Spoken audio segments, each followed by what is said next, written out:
ഈ ഒരു എപ്പിസോഡിന്റെ തുടക്കത്തിൽ ഹാൻഹുളിനെയാണ് കാണിക്കുന്നത്. അവൻ ഹേസൻ ഹൈസ്കൂളിലെ പിള്ളേരെ ഒരു ദയയുമില്ലാതെ അടിച്ചിട്ട് ദോങ്സു എന്ന പയ്യനെ അടിക്കാനായി ഒരുങ്ങുകയാണ്. ആ പയ്യൻ പേടിച്ച് വിറച്ച്, എന്നെ വെറുതെ വിടൂ, എന്നെ ഒന്നും ചെയ്യല്ലേ, ഞാൻ എന്ത് വേണമെങ്കിലും ചെയ്യാം, നീ പറഞ്ഞ പോലെ റാങ്കിങ് സിസ്റ്റം ഞങ്ങളും എടുക്കാം എന്നൊക്കെ കരഞ്ഞുകൊണ്ട് പറയുന്നുണ്ടെങ്കിലും അവനത് മൈൻഡ് ചെയ്യാതെ കാലിൽ ചവിട്ടി കാലൊടിക്കുന്നുണ്ട്. ആ സമയം അവിടേക്ക് മിൻഹാൻ വരുന്നുണ്ട്.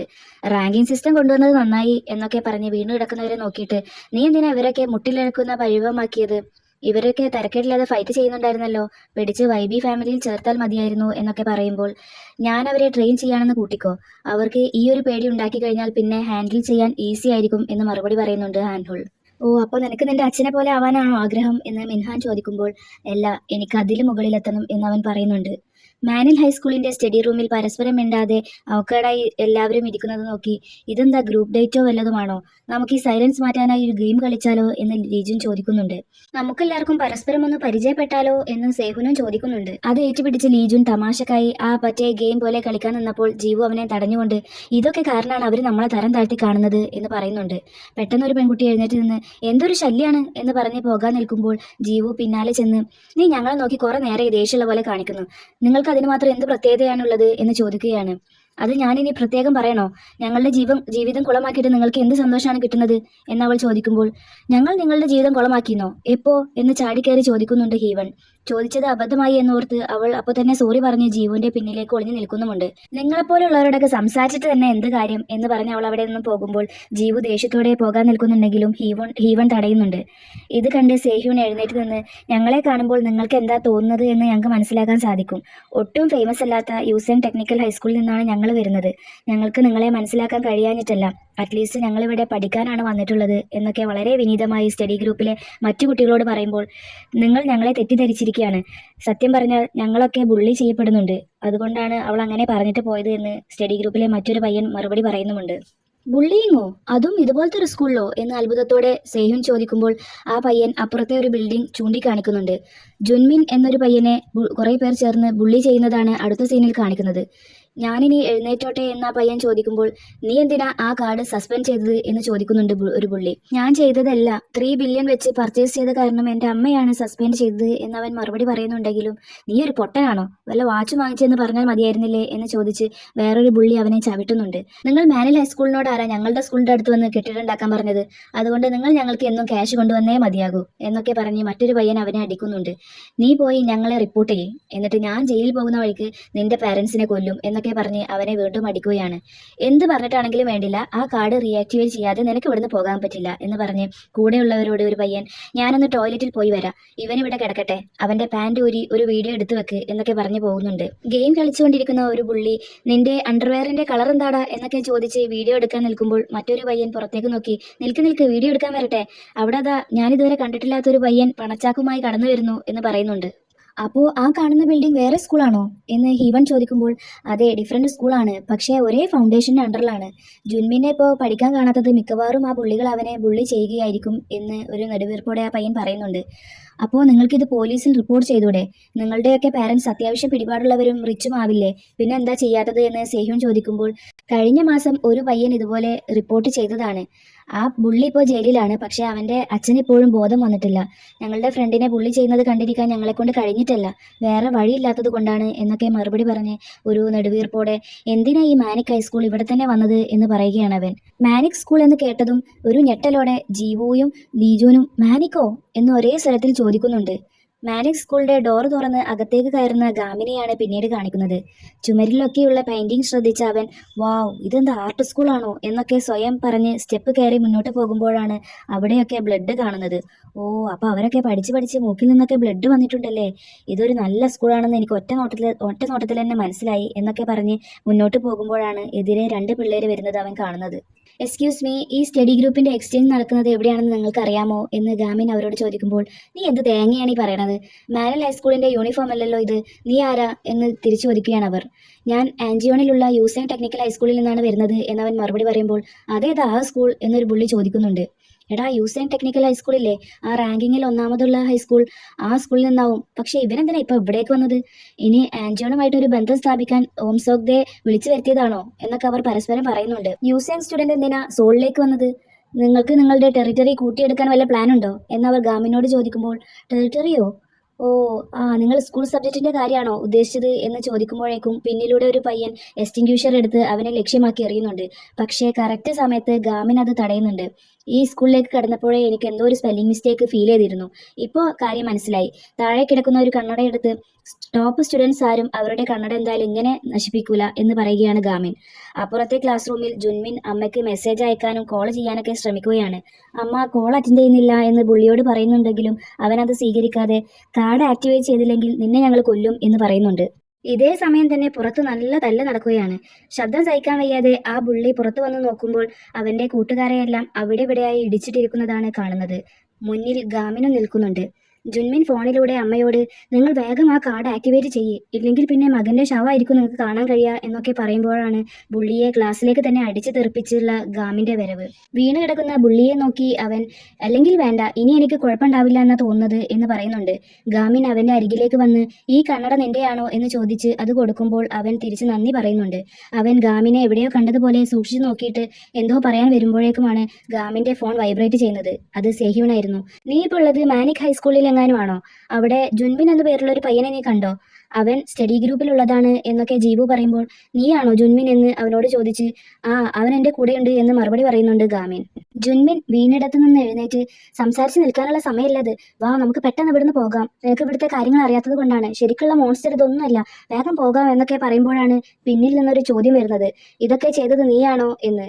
അത് നേരത്തെ ടോയ്ലറ്റിൽ പോയിട്ടുള്ള ബുള്ളിയായിരുന്നു. നീയാണോ എൻ്റെ ആൾക്കാരെ അവിടെയൊക്കെ അടിച്ചു തൂക്കിയിട്ടിരിക്കുന്നത് എന്ന് ചോദിച്ച് ആ ബുള്ളി അടിക്കാൻ വരുമ്പോഴേക്കും ഫോൺ അവിടെ വെച്ച് കണ്ണട ജുൻമിന്റെ കയ്യിൽ ഊരിക്കൊടുത്ത് ഗാമിനും ഫൈറ്റിന് ഒരുങ്ങുന്നുണ്ട്. ഫോൺ കട്ടാവാത്തത് കൊണ്ട് അവിടെ നടക്കുന്ന തകർപ്പൻ അടിയുടെ ശബ്ദം ഇവിടെ ഇരുന്നു കൊണ്ട് സ്റ്റഡി ഗ്രൂപ്പിലെ മെമ്പേഴ്സ് എല്ലാവരും കേൾക്കുന്നുണ്ട്. ശബ്ദത്തിന്റെ ഇന്റൻസ് കൂടിയപ്പോൾ, അതെന്താ ടേക്ക് ഡൗൺ ആണോ, ഇനിയിപ്പോൾ നമ്മൾ എന്ത് ചെയ്യും എന്ന് ജീവു ചോദിക്കുമ്പോൾ, അവിടെ ഒരു സോഗ്ദെ എന്ന് പേരുള്ള മോൺസ്റ്റർ ഉണ്ട്, അവനെ തോൽപ്പിക്കാൻ ആർക്കും ആവില്ല എന്ന് പറയുന്നുണ്ട് മറ്റൊരു പയ്യൻ. അതിനവൾക്ക് ഗാമിന്റെ കാര്യം ആലോചിച്ചിട്ടല്ല ടെൻഷൻ, ആ ബാസ്റ്ററിന്റെ കാര്യം ആലോചിച്ചിട്ടാണ് എന്ന് ലീജൻ മറുപടി പറയുന്നുണ്ട്. അപ്പോൾ വളരെ കുറച്ചു നേരം കൊണ്ട് തന്നെ ഗാമിൻ അവനെ തളച്ചിടുന്നുണ്ട്. വീണ് കിടക്കുന്ന സോഗ്ദയെ നോക്കി, നിങ്ങൾക്ക് തല്ലുണ്ടാക്കണമെങ്കിൽ തല്ലുണ്ടാക്കുക, അത് നിങ്ങൾ തഗ്സിന്റെ ഇടയിൽ വെച്ച് മാത്രം, അല്ലാതെ പഠിക്കുന്ന കുട്ടികളെ ശല്യം ചെയ്യാൻ പാടില്ല എന്ന് പറയുകയാണ്. എന്നിട്ട് ജുൻമിന്റെ അടുത്തേക്ക് വന്ന് കണ്ണട വാങ്ങിച്ചു വെച്ച്, ഇനി നമുക്ക് സ്റ്റഡി ഗ്രൂപ്പ് എക്സ്ചേഞ്ച് പ്രോഗ്രാം തുടങ്ങാലോ അല്ലേ എന്ന് ചോദിക്കുകയാണ്. സ്റ്റഡി ഗ്രൂപ്പ് എക്സ്ചേഞ്ച് മീറ്റിംഗ് ഒക്കെ കഴിഞ്ഞ് അവർ തിരിച്ചു പോകാനായി പുറത്തിറങ്ങുമ്പോൾ നേരത്തെ ചൂടായ പെൺകുട്ടി ജീവനോട്, ഞാനങ്ങനെ മിസ്ജഡ്ജ്മെന്റ് ചെയ്ത് പെരുമാറിയതിൽ സോറി എന്ന് പറയുന്നുണ്ട്. എന്റെ ഇൻസെക്യൂരിറ്റി കാരണമാണ് ഞാൻ തിരിച്ചും റിയാക്ട് ചെയ്തത്, അതിനും സോറി എന്ന് ജീവവും പറയുന്നുണ്ട്. അപ്പോൾ ജുൻമിൻ ഗാമിനെ നോക്കി, നമുക്കൊന്ന് മാറി നിന്ന് സംസാരിച്ചാലോ എന്ന് ചോദിക്കുമ്പോൾ അവൻ ഓക്കെ എന്ന് പറഞ്ഞ് പിന്നാലെ പോകുന്നുണ്ട്. ജുൻമിൻ അവനോട്, എന്നെ രക്ഷിച്ചതിന് നന്ദിയുണ്ട്, കൂടാതെ നിന്നോട് എനിക്ക് സോറിയും പറയാനുണ്ട് എന്ന് പറയുമ്പോൾ, സോറിയോ, അതെന്തിനാ എന്ന് ഗാമിൻ തിരിച്ചു ചോദിക്കുന്നുണ്ട്. ജുൻമിൻ കണ്ണട എടുത്തു വെച്ച്, നിനക്ക് എന്നെ മനസ്സിലാവാത്തത് കണ്ട് ഞാൻ ആദ്യം പറയണ്ടെന്നാ വിചാരിച്ചത്, പണ്ട് നീ സ്റ്റഡി ഗ്രൂപ്പിൽ ചേരുവാൻ വേണ്ടി എൻ്റെ അടുത്ത് വന്ന് ചോദിച്ചപ്പോൾ ഞാനന്ന് നിന്നെ റിജക്റ്റ് ചെയ്തിരുന്നു, മറ്റു കുട്ടികളോട് നിന്നോട് മിണ്ടാൻ നിൽക്കണ്ട എന്നും പറഞ്ഞത് ഞാനാണ് എന്ന് പറയുമ്പോൾ, വാ, ആ യുജുൻമി നീയാണോ, അന്നേ നീ ഒരു ടോപ്പ് റാങ്കർ ആയിരുന്നല്ലോ, കണ്ടതിൽ സന്തോഷമുണ്ട് എന്നൊക്കെയാണ് ഗാമിൻ പറഞ്ഞത്. നന്നായി പഠിക്കുന്നത് കൊണ്ട് തന്നെ അന്ന് എനിക്ക് വലിയ അഹങ്കാരമായിരുന്നു, ഇവിടെ വന്നതിന് ശേഷമാണ് ഞാനൊരു ചെറുകുളത്തിലെ മീനായിരുന്നു എന്ന് മനസ്സിലാക്കുന്നത്. എന്നേക്കാളേറെ പല രീതിയിലും പല മേഖലയിലും കഴിവുള്ളവരെ ഞാൻ ഇവിടെ കണ്ടു, നീ എന്നെ രക്ഷിച്ചത് കൊണ്ട് മാത്രം പറയുന്നതല്ല, ഒരുപാട് നന്ദിയുണ്ട് എന്നൊക്കെ പറയുമ്പോൾ, അതൊന്നും സാരമില്ല, എനിക്ക് നിന്നോട് ഒരു ദേഷ്യവും ഇതുവരെ തോന്നിയിട്ടില്ല, പല സമയത്തും അസൂയ തോന്നിയിട്ടുണ്ട്, എനിക്ക് എന്നോട് തന്നെയായിരുന്നു ദേഷ്യം, കാരണം എത്ര ശ്രമിച്ചിട്ടും മാർക്ക് കൂടാത്തതുകൊണ്ട്, പക്ഷേ ഇപ്പോൾ ഒരുമിച്ച് പഠിക്കാനായിട്ട് എനിക്ക് അവരൊക്കെ ഉണ്ട് എന്ന് പറഞ്ഞ് ചിരിച്ചുകൊണ്ട് സ്റ്റഡി ഗ്രൂപ്പിലെ മെമ്പേഴ്സിനെ നോക്കുകയാണ് ഗാമിൻ. അതൊക്കെ പോട്ടെ, നിനക്ക് എങ്ങനെ എന്നെ മനസ്സിലായി, എന്നെ എങ്ങനെ തിരിച്ചറിഞ്ഞത് എന്നൊക്കെ ചോദിക്കുമ്പോൾ, നിന്നെ എങ്ങനെ മറക്കാൻ കഴിയും, ക്ലാസ്സിലെ ടോപ്പർ ആവണമെന്ന് പറഞ്ഞ് വിട്ടുകൊടുക്കാതെ പഠിക്കാൻ നോക്കിയിട്ടും നിനക്ക് എപ്പോഴും ലോവസ്റ്റ് മാർക്കല്ലേ കിട്ടിയിരുന്നത്, നിന്നെ എങ്ങനെ ഞാൻ മറക്കും, നിന്റെ ഡിറ്റർമിനേഷൻ വെച്ച് പഠിച്ചാൽ ഇനിയും നിനക്ക് അതിന് കഴിയും, ആ സ്കൂളിലെ എന്നല്ല ചിലപ്പോൾ ഈ രാജ്യത്ത് തന്നെ ടോപ്പർ ആവാൻ നിനക്ക് കഴിയും, ബെസ്റ്റ് ഓഫ് ലക്ക് എന്നൊക്കെ ജുൻമിൻ പറയുന്നത് കേട്ട് ഗാമിന്റെ കണ്ണ് നിറയുന്നുണ്ട്. ഇത് ശ്രദ്ധിച്ച ലീജുൻ, എടാ നീ കരയാണോ എന്ന് ചോദിച്ച് തമാശക്ക് കളിയാക്കുന്നുണ്ട്. വളരെയധികം സന്തോഷത്തോടെ സ്റ്റഡി ഗ്രൂപ്പ് മെമ്പേഴ്സ് എല്ലാവരും സ്റ്റെപ്പ് കയറി ഓടുന്നതാണ് അടുത്ത സീനിൽ കാണിക്കുന്നത്. ഒരു ക്ലാസ് റൂമിലെത്തി ഡോർ തുറക്കുമ്പോൾ ചിലന്തി വലകളാൽ മൂടപ്പെട്ട അലങ്കോലമായി കിടക്കുന്ന നിലയിലായിരുന്നു ആ ക്ലാസ് റൂം. ജീവുവിന് ദേഷ്യം വന്ന്, ഞാൻ പോവാണ്, ഇതാണോ സ്റ്റഡി റൂം എന്ന് പറയുമ്പോൾ ഗാമിൻ വളരെ ആകാംക്ഷയോടെ അകത്തേക്ക് കടന്ന്, ഇവിടെ ടേബിൾ ഇട്ട് നമുക്ക് മീറ്റിംഗ് നടത്താം, അവിടെ സ്റ്റഡി പ്ലാൻ ലിസ്റ്റ് ബോർഡ് വെക്കാം എന്നൊക്കെ പറയുന്നത് കേട്ട്, നമ്മൾ കാണുന്ന റൂമിലെ കാഴ്ച തന്നെയല്ലേ അവനും കാണുന്നത് എന്ന് ചോദിക്കുന്നുണ്ട് ജീവു. അവന്റെ വീക്ഷണശക്തി ഡിഫറൻ്റ് ആണ് മോളെ എന്ന് സേഹ്യുൻ അതിന് മറുപടിയും പറയുന്നുണ്ട്. ഇതിപ്പോൾ ഇങ്ങനെ കാണുമ്പോൾ ഒരു സ്റ്റഡി റൂമായിട്ട് തോന്നുന്നില്ലെങ്കിലും നമുക്കതൊക്കെ റെഡിയാക്കി എടുക്കാമെന്ന് ഗാമിൻ പറയുമ്പോൾ സ്റ്റഡി ഗ്രൂപ്പിന്റെ ലീഡർ പറഞ്ഞാൽ പിന്നെ അതിനപ്പുറത്തൊന്നുമില്ല എന്ന് പറഞ്ഞ് അവരെല്ലാവരും ചേർന്ന് ക്ലീനിങ് പരിപാടി തുടങ്ങുകയാണ്. അവരെല്ലാം വളരെ ഉത്സാഹത്തോടെ ആത്മാർത്ഥതയോടെ വൃത്തിയാക്കുന്നത് അങ്ങോട്ട് വന്ന ടീച്ചറും കാണുന്നുണ്ട്. ഒരു നെടുവീർപ്പോടെ ടീച്ചേഴ്സ് റൂമിലേക്ക് കയറാൻ നിൽക്കുന്ന നമ്മുടെ ടീച്ചറെ വേസ്റ്റൊക്കെ കൊട്ടിവരുന്ന ലീജുൻ വിളിക്കുന്നുണ്ടെങ്കിലും ടീച്ചർ അവൻ വിളിച്ചതറിയാതെ അകത്തേക്ക് കടക്കുന്നുണ്ട്. ഒരു ടീച്ചറിന്റെ അടുത്ത് പോയി നോട്ടീസൊക്കെ കൊടുത്തുകൊണ്ട് ഹാൻഹുളിനെതിരെ ഡിസിപ്ലിനറി കമ്മിറ്റി വിളിക്കണം, എന്നാലേ ഈ സ്കൂളിന് എന്തെങ്കിലും ചേഞ്ചസ് കൊണ്ടുവരാൻ സാധിക്കുള്ളൂ എന്നൊക്കെ പറയുമ്പോൾ സൂക്ഷിച്ചു നോക്കിയതിനു ശേഷം നിനക്കതിന് സാധിക്കുമോ, നിനക്ക് അതിനുള്ള ത്രാണിയുണ്ടോ എന്ന് ചോദിക്കുന്നുണ്ട് ആ ടീച്ചർ. ഞാൻ അതിനുവേണ്ടി എന്തും ട്രൈ ചെയ്യാൻ തയ്യാറാണ് എന്ന് അവൾ പറയുമ്പോൾ, ഓ ട്രൈ ചെയ്യാൻ എന്നാണോ, ഞാനും ഇതിനു മുമ്പ് ഇങ്ങനെ ഇറങ്ങി പുറപ്പെട്ടിട്ടുണ്ടായിരുന്നു. പക്ഷേ എനിക്ക് വേണ്ടത് ചെയ്യാൻ കഴിയുമെന്ന് ബെറ്റ് വെക്കാൻ കഴിയുന്ന വിശ്വാസമുള്ള വാക്കുകളാണ്. ഇങ്ങനെ വന്ന് ചോദിക്കാൻ നിനക്ക് എങ്ങനെ കഴിഞ്ഞു എന്ന് ടീച്ചർ ചോദിച്ച് ആ പേപ്പർ ചുരുട്ടി വേസ്റ്റ് ബാസ്ക്കറ്റിൽ ഇടുന്നുണ്ട്. എനിക്ക് ഈ സ്കൂളിനെ ചേഞ്ച് ആക്കാൻ കഴിയും എന്നവൾ ദൃഢനിശ്ചയത്തോടെ പറയുമ്പോൾ അയാൾ ചിരിച്ചുകൊണ്ട്, ഇങ്ങനെ വെറുതെ പറയുന്ന വാക്കുകൾക്കൊന്നും ഞാൻ ചെവി കൊടുക്കാറില്ല. നിന്നേക്കാളും വയസ്സ് കൂടുതലും എക്സ്പീരിയൻസ് ഉള്ളതും കൊണ്ട് പറയാണ്, അതൊന്നും നടക്കാൻ പോണില്ല എന്നൊക്കെ പറഞ്ഞ് പകരം നിന്റെ കഴിവുകളൊക്കെ അറിയാൻ വേണ്ടി ഒരു ടെസ്റ്റ് നടത്തണമെന്നുണ്ട്. എന്താ നീ അതിന് റെഡിയാണോ എന്ന് ചോദിക്കുന്നുണ്ട്. സ്റ്റഡി റൂമിന് വേണ്ടിയുള്ള ക്ലീനിങ് എല്ലാം കഴിഞ്ഞ് വൃത്തിയുള്ള റൂമാക്കി ഓർഗനൈസ് ചെയ്തതിന് ശേഷം അവരെല്ലാവരും ഗാമിനെ അഭിനന്ദിക്കുന്ന നേരത്താണ് ഒരുത്തൻ അങ്ങോട്ട് കയറി വരുന്നത്. അവൻ ചുറ്റുപാടും ഒന്ന് വീക്ഷിച്ച് സിഗരറ്റ് എടുത്ത് പിടിച്ച്, ആരാ സ്മോക്കിംഗ് റൂം ഇത്ര വൃത്തിയാക്കിയത് എന്ന് പുച്ഛത്തോടെ ചോദിക്കുമ്പോൾ, ഇതൊരു സ്റ്റഡി റൂമാണ്, നീ നിന്റെ സിഗരറ്റ് എടുത്ത് ഇവിടുന്ന് പോകുന്നതാണ് നല്ലത്, ഇല്ലെങ്കിൽ നിന്റെ മോന്ത് വെച്ച് ഞാൻ ഈ നിലം തുടക്കുമെന്ന് പറഞ്ഞ് ജീവു വരുമ്പോൾ ലീജുൻ തടയുന്നുണ്ട്. ഇത് കേട്ട് അവൻ കളിയാക്കിക്കൊണ്ട്, എന്ത് സ്റ്റഡി റൂമോ, പഠിത്തത്തിൽ വളരെ വീക്കായ നിങ്ങൾ കുറച്ച് ലൂസേഴ്സ് ചേർന്ന് സ്റ്റഡി ഗ്രൂപ്പ് ഉണ്ടാക്കിയിട്ടൊന്നും ഒരു കാര്യമില്ല എന്നൊക്കെ പറഞ്ഞ് അവൻ സിഗരറ്റ് വലിക്കാൻ തുടങ്ങുന്നത് കണ്ട് ഗാമിൻ ദേഷ്യം വന്ന് മുമ്പോട്ട് വരുമ്പോൾ സേഹ്യൂൻ തടഞ്ഞുകൊണ്ട് പറയുന്നു, നീ ഇപ്പോൾ ഇവനെ നേരിടാൻ നിന്നാൽ വൈസ് പ്രിൻസിപ്പലിനോട് സമാധാനം പറയേണ്ടി വരും എന്ന്. ഓ അപ്പോൾ നീയാണല്ലേ 10th ഗ്രേഡിലെ നമ്പർ 1 ഫൈറ്റർ യുഗാമിൻ, എന്നാ പഠിത്തത്തിൽ 10th ഗ്രേഡിലെ നമ്പർ 1 ഞാനാണ് കിങ് ഹോമിൻ എന്ന് പറയുകയാണ് അവൻ. ഗാമിനെ മനഃപൂർവ്വം മോക്ക് ചെയ്യുന്നത് പോലെ, ഞാനിത് നിർത്തിയില്ലെങ്കിൽ നീ എന്നെ തല്ലുമോ എന്നൊക്കെ ചോദിച്ച് ബുക്കിൽ സിഗരറ്റ് കുത്തുന്നുണ്ട്. ഗാമിനും ജീവുവും സഹിച്ചു നിൽക്കുകയാണ്. എന്നിട്ട് സേഹ്യുവിനെ നോക്കി, എടാ സേഹ്യുവിനെ, നീ എന്താ ഇവിടെ, ഈ ലൂസേഴ്സിന്റെ കൂടെ നിൽക്കാൻ നിനക്കും ഭ്രാന്താണോ, നിനക്കിതിനുള്ള സമയമൊക്കെ ഉണ്ടോ, പുറത്തു പോയി വല്ല ക്യാഷ് ഉണ്ടാക്കാൻ നോക്ക്, അതോ നീ ഇവർക്ക് പ്രൈവറ്റായി വല്ല ട്യൂഷൻ എടുത്തു കൊടുക്കുന്നുണ്ടോ എന്നൊക്കെ ചോദിച്ച്, നിങ്ങൾക്കറിയോ ഇവനൊരു പാവപ്പെട്ട പിച്ചക്കാരന്റെ മോനാണ് എന്നൊക്കെ പറയുമ്പോൾ ഗാമിന്റെ കൺട്രോൾ പോവാതിരിക്കാനായി സേഹ്യോൻ ഗാമിന്റെ കൈ പിടിച്ചു വെക്കുന്നുണ്ട്. ആ സമയത്താണ് ടീച്ചർ അങ്ങോട്ട് വരുന്നത്. ടീച്ചറെ കണ്ടതും എല്ലാവരും നന്നായി പഠിക്ക് എന്നൊക്കെ പറഞ്ഞ് അവൻ അവിടെ നിന്ന് വേഗം രക്ഷപ്പെടുന്നുണ്ട്. ഹോമിൻ പോയതും ഗാമിൻ സേഹ്യുവിനോട്, നമുക്കിനി മിഡ് ടൈം എക്സാമിന് എത്ര സമയമുണ്ട്, എനിക്ക് ഈ മിഡ് ടൈം എക്സാമിന് അവനെ തോൽപ്പിക്കണം എന്ന് പറയുന്നത് കേട്ട് എല്ലാവരും ഇമ്പോസിബിൾ ആയൊരു കാര്യം കേട്ട ഞെട്ടലോടെ അവനെ തന്നെ നോക്കുന്നുണ്ട്. സ്റ്റഡി ഗ്രൂപ്പിന്റെ മീറ്റിംഗ് വിളിച്ച് ടീച്ചർ ഓരോരുത്തരുടെയും ഇപ്പോഴത്തെ റാങ്ക് അനുസരിച്ച് എങ്ങനെ ഇംപ്രൂവ് ചെയ്യണമെന്ന കാര്യമൊക്കെ പറയുന്നതാണ് അടുത്ത സീനിൽ കാണിക്കുന്നത്. അതിൽ ഏറ്റവും കൂടുതൽ മാർക്ക് വാങ്ങിച്ച് മൊത്തം സ്കൂളിലെ തന്നെ 2ാം സ്ഥാനത്താണ് സേഹ്യോൻ ഉള്ളത്. ഗാമിനാവട്ടെ ലാസ്റ്റും. ബാക്കിയുള്ളവരൊക്കെ ബിലോ ആവറേജ് തന്നെയാണുള്ളത്. നമ്മൾ കഷ്ടപ്പെട്ട് പഠിച്ചാൽ മിറാക്കിൾ സംഭവിച്ച് നമുക്ക് ബോട്ടം ലെവലിൽ നിന്ന് ടോപ്പിലെത്താൻ കഴിയില്ലേ എന്ന് ഗാമിൻ സംശയം ചോദിക്കുമ്പോൾ, പഠിത്തത്തിൽ അങ്ങനെ മിറാക്കിളൊന്നുമില്ല, പക്ഷേ നമ്മൾ വേണ്ടതുപോലെ പഠിച്ചാൽ നമുക്കും കഴിയും. മിഡ് ടേം എക്സാമിന് 20 ദിവസം ഉണ്ടല്ലോ, നമുക്ക് ട്രൈ ചെയ്യാം എന്നൊക്കെ ടീച്ചർ മോട്ടിവേറ്റ് ചെയ്യുന്നുണ്ട്. ക്ലാസ് ഒക്കെ കഴിഞ്ഞ് അവർ പുറത്തിറങ്ങി ഫുഡ് കഴിക്കാൻ പോകാൻ പ്ലാൻ ചെയ്യുമ്പോഴാണ് ലീജുൻ നേരത്തെ ടീച്ചറെ കണ്ട കാര്യം ഓർത്ത് അവരോട് പറയുന്നത്. നമ്മുടെ ക്ലാസ് ടീച്ചറോട് നേരത്തെ കണ്ട ആ ടീച്ചർ, നീ ഒരു സ്റ്റഡി ഗ്രൂപ്പ് തുടങ്ങിയെന്ന് കേട്ടല്ലോ, ഒരു കാര്യം ചെയ്യ്, സ്റ്റഡി ഗ്രൂപ്പിലുള്ള ഓരോ കുട്ടിയുടെയും ഇപ്പോഴുള്ള റാങ്കിനേക്കാളും 10 റാങ്ക് കൂടി കിട്ടിയാൽ നിന്നെ ഞാൻ അംഗീകരിക്കാം, എന്താ നിനക്കതിന് കഴിയോ എന്ന് ചോദിക്കുമ്പോൾ ടീച്ചർ അതിനെ സമ്മതിക്കുന്നുണ്ട്. ലീജുൻ ഈ കാര്യം അവരോട് പറയുമ്പോൾ, 10 റാങ്കോ, അങ്ങനെയാണെങ്കിൽ ഗാമിൻ രക്ഷപ്പെട്ടു, ക്വസ്റ്റ്യൻ പേപ്പറിലുള്ളത് ഗസ്റ്റ് ചെയ്താൽ പോലും അവന് റാങ്ക് കൂട്ടാൻ കഴിയും എന്നവർ പറയുന്നുണ്ട്. അപ്പോഴാണ് സേഹ്യുവിന് ഒരു കോൾ വന്നിട്ട്, ഞാൻ പോവാണ്, കുറച്ച് തിരക്കുണ്ട്, ഒരാളെ കാണാനുണ്ട് എന്നൊക്കെ പറഞ്ഞ് അവൻ അവിടെ നിന്ന് ഓടുന്നത്. എടാ നിനക്ക് വിശക്കുന്നില്ലേ, ഫുഡ് കഴിച്ചിട്ട് പോവാടാ എന്നൊക്കെ ലീജൻ പറയുന്നുണ്ടെങ്കിലും അതൊന്നും വകവെക്കാതെ ടെൻഷനായിട്ട് അവിടെ നിന്നും പോവുകയാണ്. അവന്റെ അച്ഛനായിരുന്നു വിളിച്ചുകൊണ്ടിരിക്കുന്നത്. പണിസ്ഥലത്തേക്ക് എത്താൻ അവന്റെ അച്ഛനാണ് വിളിച്ചുകൊണ്ടിരിക്കുന്നത്. പണിസ്ഥലത്തേക്ക് എത്താൻ നേരം വൈകുന്നതിന് ഫോണിലൂടെ ചീത്ത പറയുകയാണ് അയാൾ. സേഹ്യോൻ ഒന്ന് നിന്ന് ഒരു നെടുവീർപ്പോടെ പഴയ കാര്യങ്ങളെല്ലാം ഓർക്കുകയാണ്. മാർക്ക് ഷീറ്റ് കിട്ടുമ്പോൾ 100-ൽ 100 മാർക്കാണ് സേഹ്യോനുള്ളത്. ഹോമിനാവട്ടെ 2ാം സ്ഥാനവും. സേഹ്യോൻ സന്തോഷത്തോടെ വീട്ടിലേക്ക് വന്ന് നോക്കുമ്പോൾ കള്ളു കുടിച്ച് ലെക്ക് കെട്ട അച്ഛനെ പിടിച്ചു കെട്ടുന്ന പോലീസുകാരെയും അതിനെപ്പറ്റി അടക്കം പറയുന്ന നാട്ടുകാരെയുമാണ് കാണുന്നത്. അവൻ നിരാശയോടെ മടങ്ങുമ്പോഴാണ് ഇതെല്ലാം നോക്കിക്കാണുന്ന ഹോമിനെ അവൻ കാണുന്നത്. അന്ന് തുടങ്ങിയതാണ് സേഹ്യോന്റെ കഷ്ടകാലം എന്ന് വേണമെങ്കിൽ പറയാം. ഹോമിൻ ഈ വിവരം മറ്റു കുട്ടികളോടൊക്കെ പറഞ്ഞ് അവനെ ബുള്ളി ചെയ്യിക്കുന്നുമുണ്ട്. ഇതെല്ലാം ആലോചിച്ച് മെല്ലെ നടക്കുമ്പോഴാണ് പിന്നിൽ നിന്ന് ഹീവൺ വിളിക്കുന്നത്. അവൾ അവന്റെ അടുത്തേക്ക് ഓടി വന്ന്, നീയല്ലേ ആരെയോ മീറ്റ് ചെയ്യാനുണ്ടെന്ന് പറഞ്ഞത്, ഇതുവരെ പോയില്ലേ? എന്തായാലും ഞാനും നിന്റെ കൂടെ നടക്കാനുണ്ട് എന്നൊക്കെ അവൾ പറയുമ്പോൾ അവൻ സമ്മതിക്കുന്നുണ്ട്. അവരങ്ങനെ ഓരോന്ന് സംസാരിച്ച് നടക്കുകയാണ്. യുഗാമിനെ കുറിച്ചൊക്കെ പറയുന്നുണ്ട്. അവനെ കാണുമ്പോൾ കോമിക് ബുക്കിൽ കണ്ട ഒരു സൂപ്പർ ഹീറോയെ പോലെയാണ് എനിക്ക് തോന്നാറുള്ളത്. തഗ്ഗുകളൊക്കെ വളരെ നിഷ്പ്രയാസല്ലേ അവൻ ഇടിച്ചിരുന്നത്. അവൻ അതിലെ മെയിൻ ക്യാരക്ടർ ആണെങ്കിൽ ഞാൻ ആ കോമിക്കിലെ മെയിൻ ക്യാരക്ടറിന്റെ കൂടെ നടക്കുന്ന മൂന്നാമത്തെ ഫ്രണ്ട് ആവും എന്നൊക്കെ പറയുകയാണ് സെഹ്യോൺ. ഇത് കേട്ട് ഹീവൺ, നീ നിന്നെ തന്നെ ഇങ്ങനെ അണ്ടർ എസ്റ്റിമേറ്റ് ചെയ്യരുത് കേട്ടോ. നീ അന്ന് DC മെമ്പറുടെ മുന്നിൽ വെച്ചല്ലേ ധൈര്യത്തോടെ ആ കമ്പ്യൂട്ടർ തകർത്തത്. എനിക്കാണെങ്കിൽ അങ്ങനെയൊന്നും ചെയ്യാൻ കഴിയില്ല. ഗാമിൻ വളരെ ഇംപ്രസീവ് ആയിട്ടുള്ള കുട്ടിയാണ്, പക്ഷേ എന്റെ കണ്ണിൽ നീ അതിലും ഇംപ്രസീവ് ആണ് എന്നൊക്കെ പറയുമ്പോൾ അവൻ സന്തോഷത്തോടെ അവളെ നോക്കുന്നുണ്ട്. അവരങ്ങനെ നടക്കുമ്പോഴാണ് വഴിയിൽ വെച്ച് ഹോമിനെയും കൂട്ടരെയും കാണുന്നത്. അവർ സെഹ്യുവിനെ പിടിച്ചു വെച്ച്, നീ എന്തൊരു നെറികെട്ടവനാടാ, അച്ഛനെ സഹായിക്കാൻ പോകാതെ ഒരു പെണ്ണിനെയും കൊണ്ട് കറങ്ങി നടക്കുകയാണോ എന്ന് ചോദിച്ച് അവനെ ആക്രമിക്കുന്നുണ്ട്. എന്നിട്ട് ആ പെൺപുള്ളി ഹീവനെ പിടിച്ച്, നിനക്കുള്ളത് ഞാൻ അന്ന് ഓങ്ങി വെച്ചതാണ്, നിന്നെ ഇപ്പോഴാ പിന്നെ കയ്യിൽ കിട്ടുന്നത് എന്ന് പറഞ്ഞ് അവളുടെ മുഖത്തടിക്കുന്നുണ്ട്. സേഹ്യോൺ ഇത് കണ്ട് അവളെ ഒന്നും ചെയ്യരുത് എന്ന് പറയുമ്പോൾ ഹോമിൻ കളിയാക്കി ചിരിച്ചുകൊണ്ട്, നിനക്ക് നിന്നെ തന്നെ പ്രൊട്ടക്ട് ചെയ്യാനുള്ള കഴിവില്ല, എന്നിട്ടാണോ നീ അവളെ പ്രൊട്ടക്ട് ചെയ്യാൻ പോകുന്നത്? നീ എന്താ വലിയ ആളാവാണ് അവൾക്ക് മുന്നിൽ എന്നൊക്കെ ചോദിക്കുന്നുണ്ട്.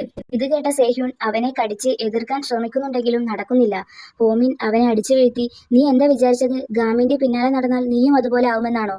നീ ഇവിടെ കിടക്ക്, നിനക്കുള്ളത് ഇവര് തരും, ഞാൻ ഇവളുമായി കുറച്ചു നേരം സംസാരിക്കട്ടെ എന്ന് പറഞ്ഞ് ഹീവണിനെയും പിടിച്ചു പോകുമ്പോഴാണ് ഗാമിൻ മുന്നിലേക്ക് വരുന്നത്. ഗാമിന്റെ ഒറ്റ ഞെടലിൽ തന്നെ ഹോമിൻ തെറിച്ചു വീഴുന്നുണ്ട്. വീണിടത്ത് നിന്ന് എഴുന്നേറ്റ്, നീ എന്താ എന്നോട് തല്ലുണ്ടാക്കാനാണോ വന്നിട്ടുള്ളത് എന്ന് ചോദിക്കുമ്പോൾ, അല്ല, ഞാൻ ഗെയിം കളിക്കാനാണ് വന്നത്, ദക്ബങ് ഗെയിം. നീ നേരത്തെ സേഹ്യുവിനോട് കളിച്ചതുപോലെ. നമുക്കൊരു കാര്യം ചെയ്യാം, ഈ ഗെയിം 10 പ്രാവശ്യം കളിച്ചിട്ട് ആരാണ് വിന്നർ ആരാണ് ലോസർ എന്ന് തീരുമാനിക്കാം എന്ന് പറയുമ്പോൾ, ഓ, നിനക്ക് സ്കൂളിൽ നിന്ന് പുറത്താക്കപ്പെടാൻ ഇത്ര തിടുക്കായോ എന്ന് ചോദിക്കുന്നുണ്ട് ഹോമിൻ. നീ ഇപ്പം എൻ്റെ കൂടെ ഗെയിം കളിച്ചിട്ടില്ലെങ്കിൽ നീ തോറ്റു എന്നാണ് അർത്ഥം എന്ന് പറഞ്ഞ് റോക്ക് പേപ്പർ സിസർ എന്ന് ഗാമിൻ പറയുന്നതും അവൻ ഇടിക്കാനായി കൈ ചുരുട്ടി വരുന്നതും ഒപ്പമായിരുന്നു. ഇത് കണ്ട ഗാമിൻ, നോക്ക്, അപ്പോൾ നീ തോറ്റു എന്ന് പറഞ്ഞ് അവൻ്റെ നെറ്റിയിൽ ഞേടുന്നുണ്ട്. അതിൻ്റെ ശക്തിയിൽ ഹോമിൻ വീണ്ടും തെറിച്ചു പോവുകയാണ്. ഗാമിൻ വീണ്ടും റോക്ക് പേപ്പർ സിസർ എന്ന് പറയുന്നുണ്ടെങ്കിലും അവന് അനങ്ങാൻ പോലും കഴിയുന്നില്ലായിരുന്നു. നീ വീണ്ടും തോറ്റു എന്ന് ഗാമിൻ പറയുമ്പോൾ മറ്റു കുട്ടികൾ ഫോട്ടോ എടുക്കാൻ വേണ്ടി ഫോൺ എടുത്തതും ഗാമിൻ ഓടിച്ചെന്ന് ഫോൺ തട്ടി മാറ്റി, ക്ഷമിക്കണം, എന്നെ ആരും ഫോട്ടോ എടുക്കുന്നത് എനിക്കിഷ്ടമല്ല എന്ന് പറഞ്ഞ് തിരികെ കൊടുക്കുന്നുണ്ട്. അവരൊക്കെ പേടിച്ച് വേഗം തന്നെ അവിടെ നിന്നും ഓടിപ്പോകുന്നുമുണ്ട്. ഗാമിൻ സേഹ്യോണിനെ പിടിച്ചെഴുന്നേൽപ്പിക്കുമ്പോൾ സേഹ്യോൺ ഹീവണിനെ നോക്കി, എൻ്റെ കാരണമാണ് നീയും ഇതിൽ പെട്ടത്, സോറി എന്ന് പറയുമ്പോൾ, എനിക്കൊരു കുഴപ്പമില്ല, ഞാൻ ഓക്കെയാണ് എന്ന് ഹീവൺ മറുപടി പറയുന്നുണ്ട്. സേഹ്യോൺ വിഷമത്തോടെ പോകാൻ ഒരുങ്ങുമ്പോൾ ഗാമിൻ ഓടിച്ചെന്ന് തോളത്ത് കൈയൊക്കെ ഇട്ട്, അവൻ നമ്മളെ നേരത്തെ ലൂസേഴ്സ് എന്ന് വിളിച്ചില്ലേ, ഇപ്പോൾ ആരാ ലൂസർ, നമ്മളല്ലേ ഇപ്പോൾ വിന്നേഴ്സ് എന്ന് ചോദിക്കുമ്പോൾ, നീയാണ് വിന്നർ, ഞാനല്ല എന്ന് പറഞ്ഞ് കൈയെടുത്ത് മാറ്റി, ഞാൻ പോവുകയാണ് എന്നൊക്കെ പറഞ്ഞ് നടന്നു നീങ്ങുകയാണ് സേഹ്യോൺ.